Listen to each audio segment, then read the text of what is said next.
Hey everybody, I'm Mike Gasior and this is my May 2008 video commentary.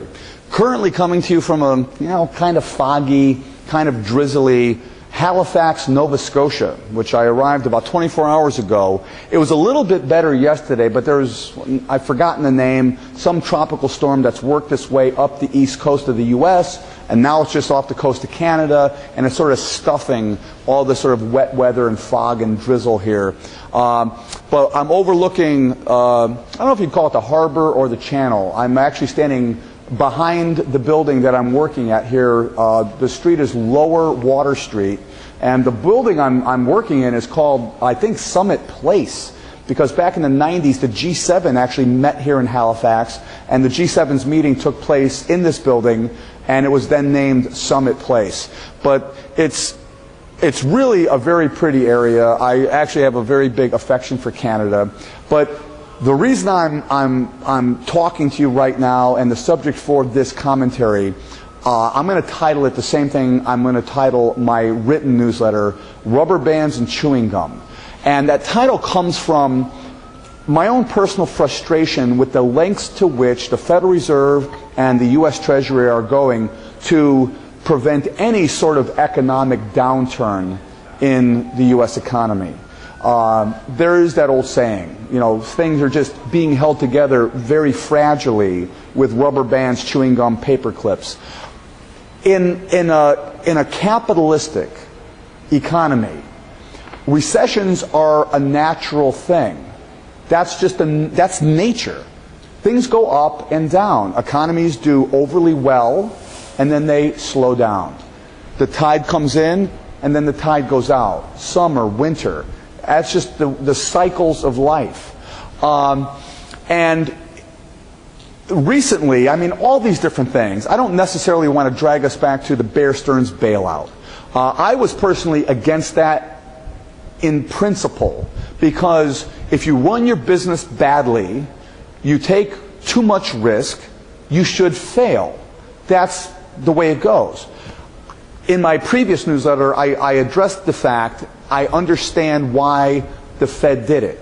They had to. And I don't want to lament that here. To have the fifth largest broker-dealer bust out, even I, who can be fairly imaginative, could not have imagined the domino effect that would have had into the global economy and global financial system. They could not be allowed to fail at that moment in time. Now there's other issues going on. The issues with Fannie Mae and Freddie Mac, and on and on and on, which, although they're not even remotely close to failure, although no matter what you might read, could they fail? Well, who knows what could happen? I don't know. But that stupid $168 billion tax rebate, and on, and these proposed bailouts for homeowners and subprime lenders, and on, let them fail. That's how it goes, And my problem is, all these steps being taken to sort of prevent the inevitable is going to make the inevitable recession worse than it would have had to be.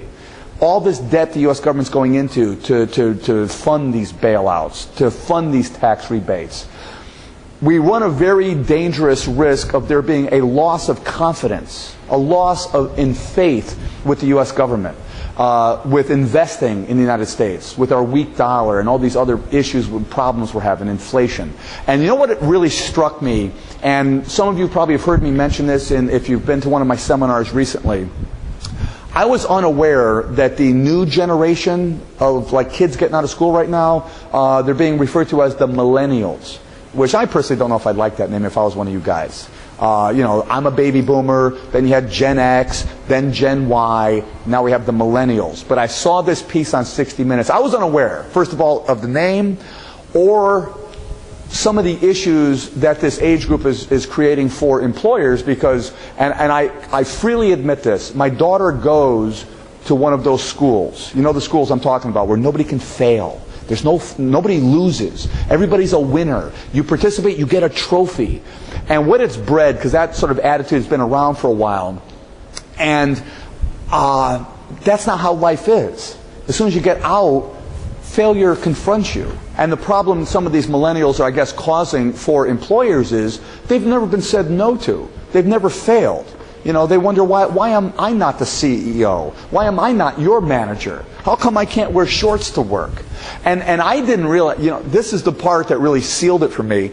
They 60 Minutes had a human resource person on talking about the issues with managing this age group, and she told a story about getting phone calls from people's mothers about their job review, their performance review. And I sat there at home watching 60 Minutes, and I was like, oh my God.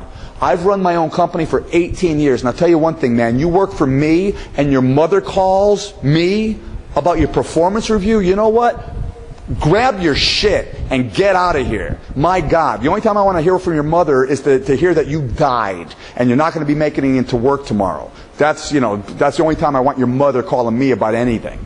So, but I bring up this whole, not to complain about the millennials. It's exactly what the U.S. government and the Federal Reserve is doing for the economy. They're taking drastic measure to prevent it from failing. I don't want failure like Great Depression failure. As I open this up with, it's a natural thing. It happens. Get over it. Let it happen. Let the, you know, that's Darwinism, man. Flush the weaker sisters out of the system here and move on a more solid footing. And if U.S. politicians and the Federal Reserve had any nerve, they would tell these homeowners who are going to lose their homes, you made a stupid decision taking out such a ridiculous mortgage. Get out so we can foreclose on you. It sounds cold. It's going to happen. You can't even avoid it. Just let it. Let's move on. And the millennial thing, it's just the connection is so much right there. Failure happens in life. Mistakes are made. There's been overzealousness. Let the economy do what it's got to do so we can recover from it, not make the ultimate downturn and recession worse than it had to be. That's my point. And the politicians and the Federal Reserve just don't have that kind of nerve. And it worries me tremendously. But anyway, I'm not going to lament this. I appreciate you guys tuning in and listening to me. I'm still trying to get more regular with this. My job is to explain complicated and chaotic things. This has been a very big year for me. I have had the busiest year I've ever had in the first half of 2008.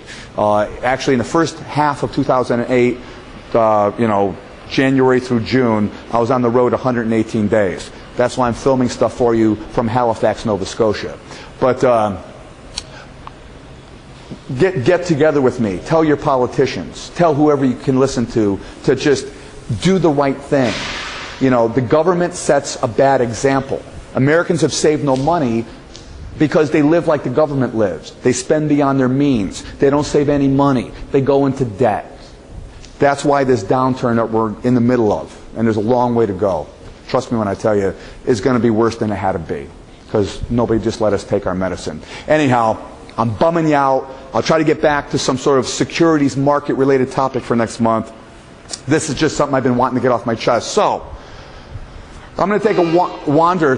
Boats are beeping at me. I'm going to take a wander along the waterfront. There's a couple nice little bars. It's kind of too drizzly to sit outside. I ate at a cool place last night called Salty's, which allowed me to sit right on the waterfront and have a nice glass of Canadian wine and some steamed mussels. And I'm sort of in the mood for that tonight. I hope all of you have been well. I will be back, I promise, next month and shoot another one of these.